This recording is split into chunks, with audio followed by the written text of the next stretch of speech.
until now, we've really been talking about, a product market fit set of issues, right? We've been talking about, all right, here are the challenges on the ground, working with, with investors that come from this place and entrepreneurs that are trying to do this thing.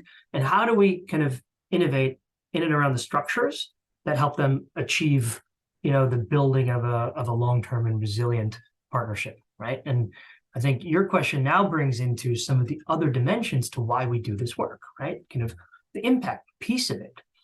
And so, first of all, I'll start by just highlighting the relatively recent and brilliant work that's being done in the impact measurement and management community. I think that we can't give a full answer to your question, and you can't achieve the objectives of the impact side, the sustainability side, the environmental components of these relationships, of these transactions, unless you have a robust and reliable management and measurement mechanism on the impact side of what we're talking about. Right? We're talking about multiple bottom line transactions, right? Here we're talking about those other bottom lines, right? Kind of these are not financial only transactions, and for the longest time, impact has kind of been assumed, right? It's like, oh well, impact is built into the DNA, right? And we do that work up front. That's brilliant, right? That's really important. But then, how do we know how it's going, and how do we plan for the future, and how do we think about the relative performance along impact objectives, right? For a long time, as an industry, we've been operating a little bit in the dark around those parts of the analysis, right? And obviously, this work has been going on for a very long time. So not to discount a lot of the work that has been done over the past decade or so.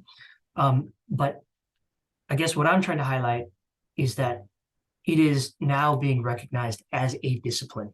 There is rigorous, multidimensional work being done by many different folks, right?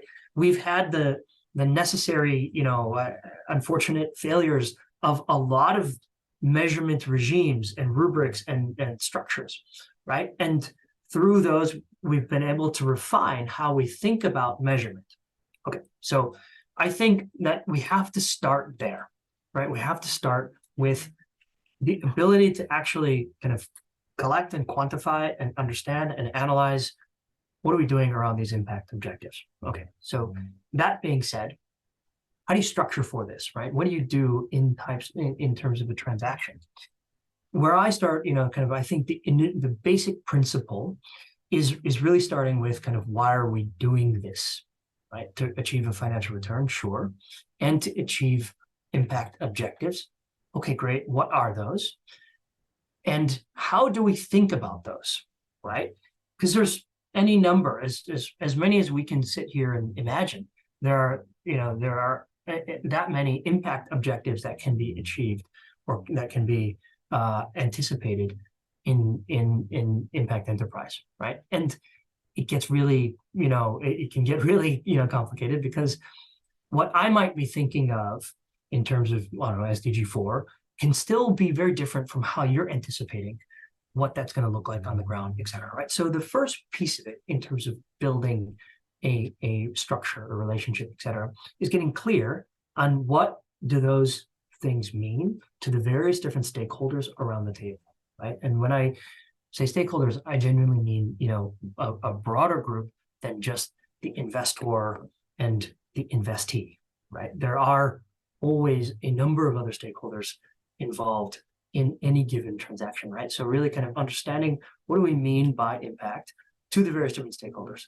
Then we get to the next piece, which is, okay, great. Now we know what we mean when we say impact along these verticals or along these objectives.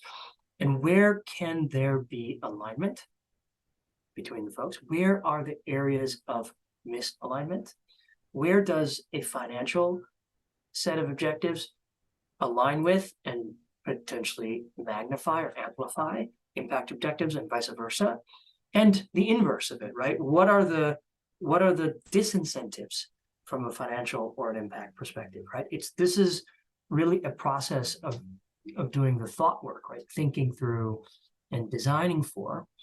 And then once you have that, then you can start looking at kind of how do you draft for, how do you structure for, how do you, incentivize the right types of behaviors by the stakeholders around the table, with a view towards trying to achieve, a significant and an achievable, measurable impact.